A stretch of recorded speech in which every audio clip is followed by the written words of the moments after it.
Halo semuanya, perkenalkan nama saya Pitara Nenggolan. Di sini saya akan menjelaskan tentang antropologi kesehatan dan ekologi. Yang pertama adalah ekosistem dan sosial budaya. Dalam hubungan antara ekosistem dan sosial budaya, kalangan antropologi menganut pada apa yang dikatakan BES, yaitu pandangan ekologis. Pandangan ekologis tersebut merupakan lanjutan dari lingkungan dan komoditi biotiknya dalam pendekatan antropologis yang fundamental, yakni perhatian kepada sistemnya. Kamus Webster edisi kedua mendefinisikan sistem adalah agresiasi atau pengelompokan objek-objek yang dipersatukan oleh beberapa bentuk interaksi yang tetap atau saling tergantung, sekelompok unit yang berbeda yang dikombinasikan sedemikian rupa oleh alam atau oleh seni sehingga membentuk suatu keseluruhan yang integral dan berfungsi, beroperasi atau bergerak dalam kesatuan. Keseluruhan integral yang dimaksud dalam antropologi itu adalah suatu sistem sosial budaya atau umumnya disebut suatu kebudayaan. Sedangkan keseluruhan integral pada ekologi itu sudah tentu merupakan ekosistem.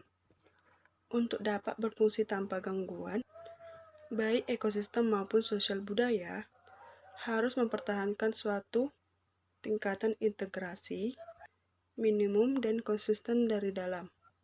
Suatu tingkatan yang cukup tinggi sehingga unit-unit yang terpisah dalam sistem tersebut dapat saling menyumbangkan peranannya. Ini adalah perhatian ekologis dari para antropologi kesehatan. Para antropologi kesehatan yang berorientasi ekologis menaruh perhatian pada yang pertama itu adalah hubungan timbal balik antara manusia dan lingkungan alamnya, tingkah lakunya, penyakit-penyakitnya, cara-cara di mana tingkah laku dan penyakit-penyakitnya mempengaruhi evolusi dan kebudayaannya. Selanjutnya adalah paleopatologi. Paleopatologi merupakan studi mengenai penyakit pada masa kuno. Pada umumnya hanya penyakit-penyakit yang menunjukkan bukti nyata pada tulang saja yang dapat diidentifikasikan.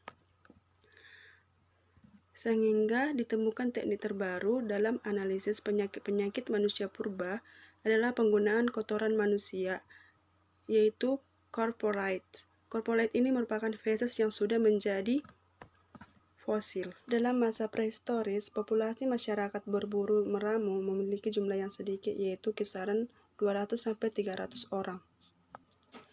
Nah, karena jumlah yang sedikit, mereka terlalu kecil untuk membentuk suatu reservoir bagi kelangsungan eksistensi penyakit-penyakit infeksi. Kesehatan dari manusia atau masyarakat yang berburu meramu cenderung lebih sehat dibandingkan dengan orang yang sudah atau masyarakat yang sudah menemukan pertanian.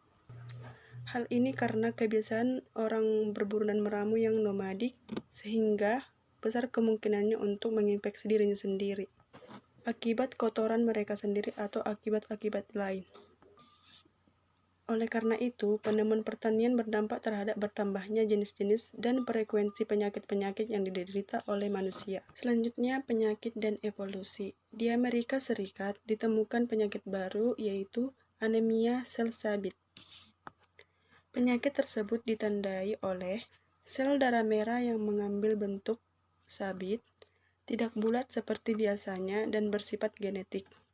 Sebagian besar individu yang mengalami penyakit tersebut mengalami mati muda dan penyembuhannya belum diketahui.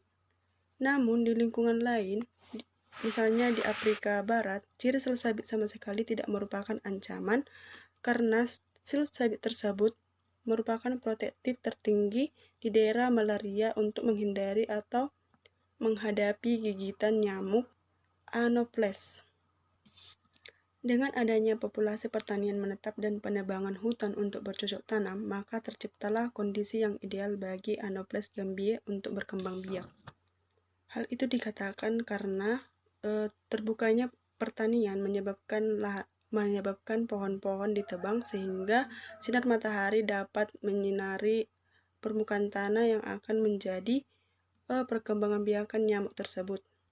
Jadi penyebaran dari pertanian bertanggung jawab atas persebaran kemajuan selektif gen sel sabit tersebut.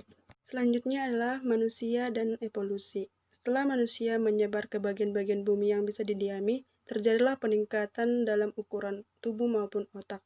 Hal ini disebabkan manusia sudah mulai menjadikan bagian dari makanannya itu adalah hewani.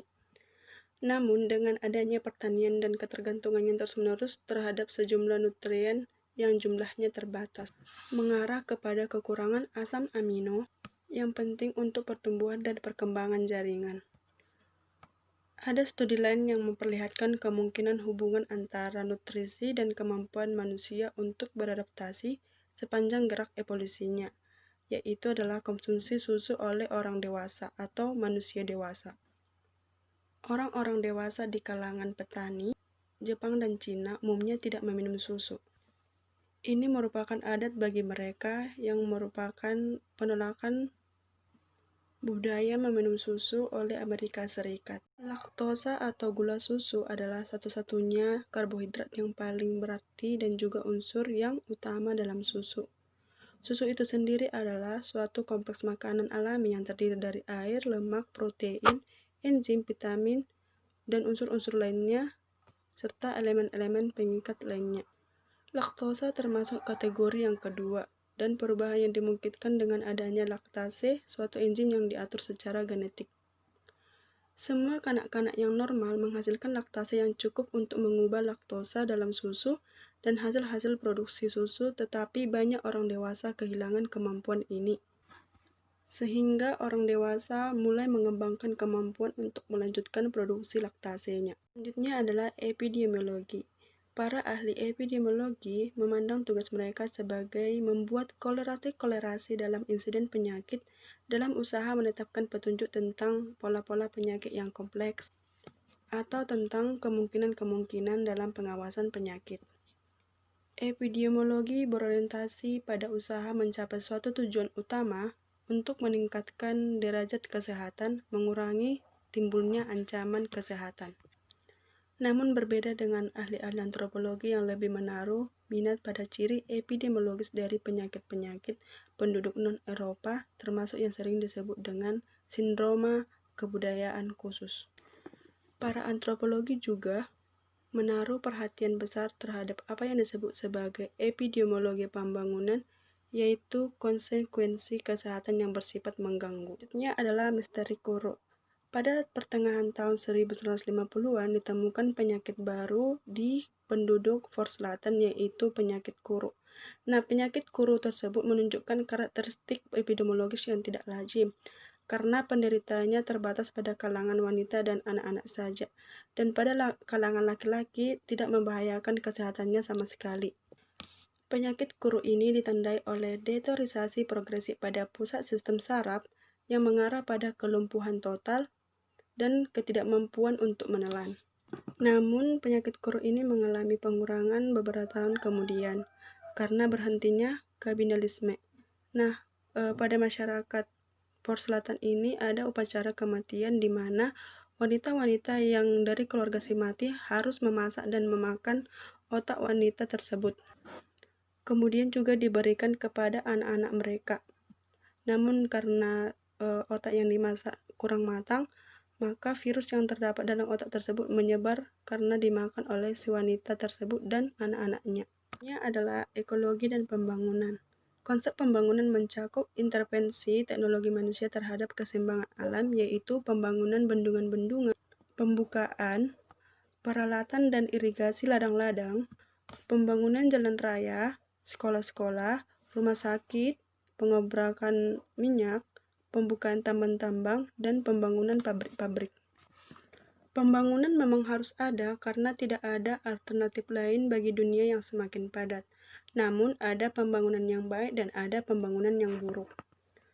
Ada siklus antara penyakit dan pembangunan, yaitu siklus di mana penyakit menyebabkan adanya pembangunan-pembangunan dan pembangunan yang menyebabkan beberapa penyakit. Selanjutnya adalah penyakit-penyakit pembangunan. Faktor-faktor yang menyebabkan penyakit dalam pembangunan antara lain yaitu pembangunan lambat sungai, pembudayaan tanah, pembangunan jalan raya, urbanisasi, dan program-program kesehatan masyarakat. Sekian dari saya ucapkan terima kasih.